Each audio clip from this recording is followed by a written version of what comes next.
कवच कुंडल के लिए महाभारत के दो महान योद्धा बर्बरीक और बलराम जी के बीच बहुत बड़ा युद्ध हुआ था, जिससे शायद अनर्थ हो जाता। दोस्तों, क्या आप जानते हैं यह युद्ध कब हुआ था? चलिए जानते हैं। बर्बरीक और बलराम जी में जो युद्ध हुआ उसकी वजह ही जानोगे तो दंग रह जाओगे। दरअसल बात उस समय की है जब महाभारत युद्ध के पहले, जब इंद्र ने ब्राह्मण वेश बनाकर अपने पुत्र अर्जुन को बचाने के लिए सूर्यपुत्र कर्ण के कवच कुंडल दान में मांगे थे।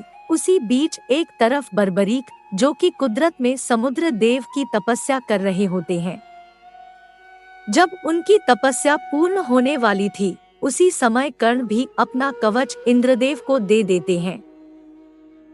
तो इंद्रदेव कवच के बदले कर्ण को वासवी शक्ति देते हैं और स्वर्ग की ओर चले जाते हैं।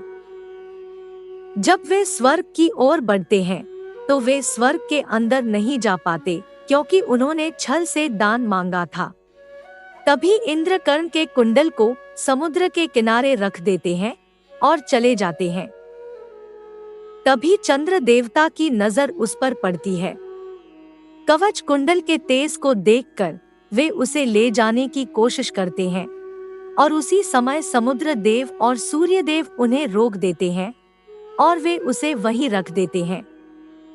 उसी के बाद बर्बरीक अपनी तपस्या को पूरा कर लेते हैं, तो उनकी नजर समुद्र किनारे रखे उस कवच पर पड़ती है। वे उसे उठाते हैं और उसके तेज को देखते ही वे समझ जाते हैं कि यह कवच महारथी कर्ण का है। तभी वे उसे धारण करने वाले होते हैं। वैसे ही समुद्र देव तट पर प्रकट हो जाते हैं और उन्हें कवच को धारण करने से रोकते हैं और सारी बात बताते हैं। तो बर्बरीक कहते हैं, अगर इस कवच को किसी सक्षम योद्धा ने धारण नहीं किया तो इसका कोई महत्व नहीं, और उसे पहनने लगते हैं। तभी समुद्र देव उन्हें दोबारा रोकते हैं। तो बर्बरीक सोचते हैं, इसे मैं ऐसे नहीं धारण कर सकता, परंतु इसे वरदान से तो प्राप्त कर सकता हूँ। और समुद्र देवता से कहते हैं, मुझे आपसे अपनी तपस्या का वरदान चाहिए। समुद्र देव कहते हैं, मांगो वत्स। तो बर्बरीक कहते हैं, मुझे यह कवच और कुंडल चाहिए। तभी समुद्र देव उन्हें यह वरदान देने से मना कर देते हैं। बर्बरीक क्रोधित हो जाते हैं और समुद्र देव अपनी लहर के प्रभाव से उस कवच को समुद्र में समा लेते हैं और अदृश्य हो जाते हैं। तो बर्बरीक का क्रोध और बढ़ जाता है और वह समुद्र देव को चुनौती देते हैं, अगर यह अमोघ अस्त्र तुमने रोक दिया तो मैं अपने बाकी अस्त्र त्याग दूंगा। तो समुद्र देव घबरा जाते हैं, क्योंकि वह जानते थे कि बर्बरीक के हर बाण में 100 गुना ज्यादा बल है। तभी वे शेषनाग बलराम को पुकारते हैं और बलराम को यह आभास हो जाता है। तभी एक पल में वे वहां पहुंच जाते हैं और कहते हैं, वहीं रुक जाओ बालक, तुम क्या कर रहे हो? तो बर्बरीक कहते हैं, मैं तो समुद्र देव का घमंड तोड़ने का प्रयास कर रहा हूँ। यह सुनकर बलराम कहते हैं, मूर्खता का कार्य मत करो, अतः समुद्र से विश्व को हानि होगी। तो बर्बरीक कहते हैं, ठीक है, परंतु इन्हें मेरे क्रोध की अग्नि को शांत करना होगा। तो बलराम कहते हैं, यह कैसे? पुनः बर्बरीक कहते हैं कि मुझे वह महारथी कर्ण के दान दिए गए कवच कुंडल देने होंगे, जिससे मैं अपने पितामह अर्जुन के चरणों में रख के उनका मान बढ़ा लूंगा। तभी बलराम कहते हैं, मौन हो जाओ भीम पुत्र बर्बरीक। तो बर्बरीक कहते हैं, अच्छा, आप मुझे जानते भी हैं। तो बलराम कहते हैं, समुद्र को आह्वान देने की शक्ति किसी आम इंसान में नहीं होती।